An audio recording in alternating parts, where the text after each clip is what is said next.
தோணுச்சு ஒரு நாள். அதுதான் சொல்லணும். 1993 அக்டோபர் 3ஆம் தேதி நான் உயிராக நேசித்து எந்த தலைவனுக்காக நான் உயிரையும் கொடுக்க சித்தமாக இருந்து 29 ஆண்டுகள் கலைஞர் பேரை முழு பேரை யாராவது சொன்னால் அடித்து போடுவேன். எங்கள் துணைவியார் வீட்டை சேர்ந்தவங்க காங்கிரஸ் இயக்கத்தை சேர்ந்தவங்க.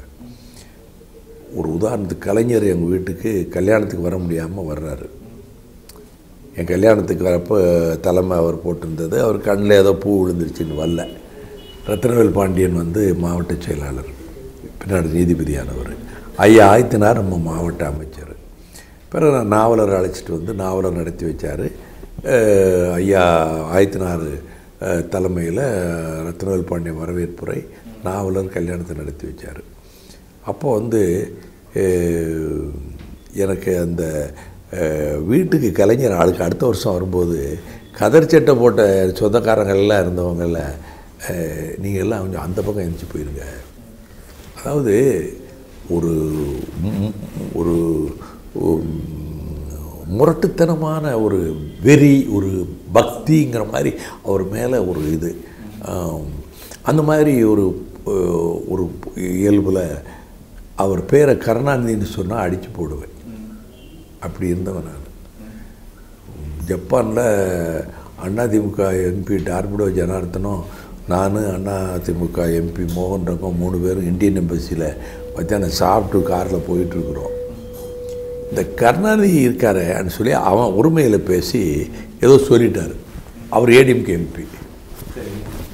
டே என்னடா எங்கள் தலைவர் நீ ஒருமையில் பேசுகிற, ஜப்பானில் வந்து இப்படி அடிச்சேன்னா அந்த கதவு திறந்து உருண்டு ஜப்பான்லேயே செத்து போயிடுவேன்னு. அவன் நடுங்கிட்டார். அண்ணே அண்ணே அண்ணே மன்னிச்சுக்கிடுங்கன்னு. ரூமுக்கு போனோம். என் ரூமுக்கு மோகன் ரங்க வந்தார்.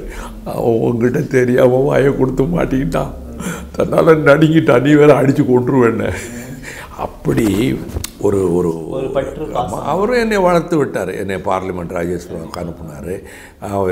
என்னுடைய பேச்சு அவருக்கு பிடிக்கும். அப்படி இருந்தது. நீ கேட்டீங்கள, பதில் வரணும்ல.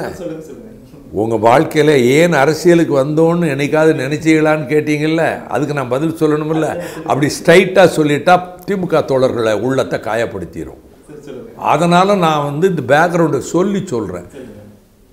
விடுதலை புலிகள் வந்து வைகோபால்சாமியின் அரசியல் உயர்வுக்காக கலைஞர் கருணாநிதியை கொலை செய்கிற சதி திட்டமிட்டார்கள் என்று ஊர்ஜிதமாகாத செய்தி அனுப்பப்பட்டது, மத்திய அரசாங்கத்திலிருந்து வந்திருக்குன்னு ஜெயலலிதா முதலமைச்சர் கலைஞருக்கு அந்த மாதிரி உங்களை ஒரு கடிதம் வந்திருக்கு உள்துறை இலாக்காவிலிருந்துன்னு அனுப்பி வச்சு, அந்த மாதிரி கடிதம் வந்திருக்குன்னு சொல்லி அக்டோபர் 3ஆம் தேதி அவர் காலையில் 10:30 மணிக்கு ப்ரெஸ்ஸை கூட்டுறாரு.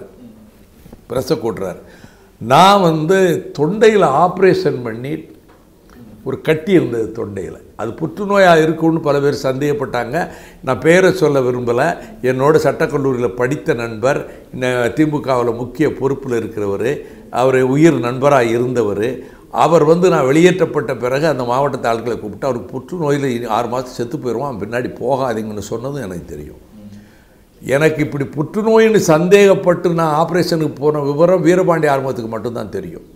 ஆனால் அது புற்றுநோய் அல்லங்கிறது உறுதிப்படுத்தப்பட்டது பின்னாடி. அது அப்பல்லோவில் வந்து டவுட்ஃபுல்லாக போட்டான், விஜயா லேபில் வந்து அப்படி இல்லைன்னு போட்டான். அப்போ நான் வீட்டில் இருக்கிறேன், இந்த ஆப்ரேஷன் பண்ணிவிட்டு வீட்டில் இருக்கிறேன். இந்த செய்தி வருது. கேஎஸ் ராதாகிருஷ்ணன் ஃபோன் பண்ணுறாரு. அண்ணாச்சி இந்த மாதிரி ஒரு செய்தி, பத்திரிகையாளர்களை கூட்டி கலைஞர் அவர்கள் இப்படி சொல்லி கூப்பிட்டுருக்காங்க, அதில் வந்து ரொம்ப அதிர்ச்சி என்னென்னா, அப்போ உங்களை எதுக்கு கொலை செய்யணும்னு கேட்கும்போது அதான் அந்த கடிதத்திலே இருக்குன்ட்டாங்க. ஆனால் ப்ரெஸ் எல்லோரும் வெளியே போகும்போது திரும்ப கூப்பிட்டு எந்த கேள்வியையும் பதிலையும் போடாதீங்கன்ட்டாங்க. அப்படின்னோடனே என் வாழ்க்கையில் துன்பப்பட்ட நாள் அந்த நாள் தான். தாங்க முடியாத துன்பத்தில் நான் ஒரு அறிக்கை விட்டேன். கடைசி வரைக்கு கும்பகர்ணாகத்தான் இந்த தம்பி உங்களுக்கு இருப்பான்னு சொல்லி அறிக்கை விட்டேன். அன்றைக்கு அலமாரியில் இருக்கிற கருப்பு சிவப்பு வேட்டிகளை பார்த்து இனிமேல் இந்த வேட்டி கட்ட முடியாதோ, இனி திமுக தொண்டர்கள் பழகினவங்களை பார்க்க முடியாதோ அப்படின்னு அழுதேன். அது அந்த அந்த வேதனை என்னால் தாங்க முடியாத ஒரு சம்பவம், துக்ககரமான சம்பவம். அதுக்கு பிறகு நடைபெற்ற நிகழ்வுகளை நான் விவரிக்க வேண்டிய அரசியல் சூழ்நிலையில் நான் 29 வருஷம் திமுகவில் இருந்தேன். இப்போ திமுகவோட நல்ல உறவோடு இருக்கிறேன். அதுக்கு அடுத்து உள்ள சில சம்பவங்கள், ஒரு குடும்பத்துக்குள்ளே அண்ணன் தம்பிக்குள்ளே வெட்டுக்குத்து வர்ற மாதிரி 2 பக்கத்துலேயும் நடந்திருக்கு. அதெல்லாம் உள்ளே போக விரும்பல. அரசியலுக்கு ஏன் வந்தேன்னு நினச்சது அன்னைக்கு நினச்சேன்.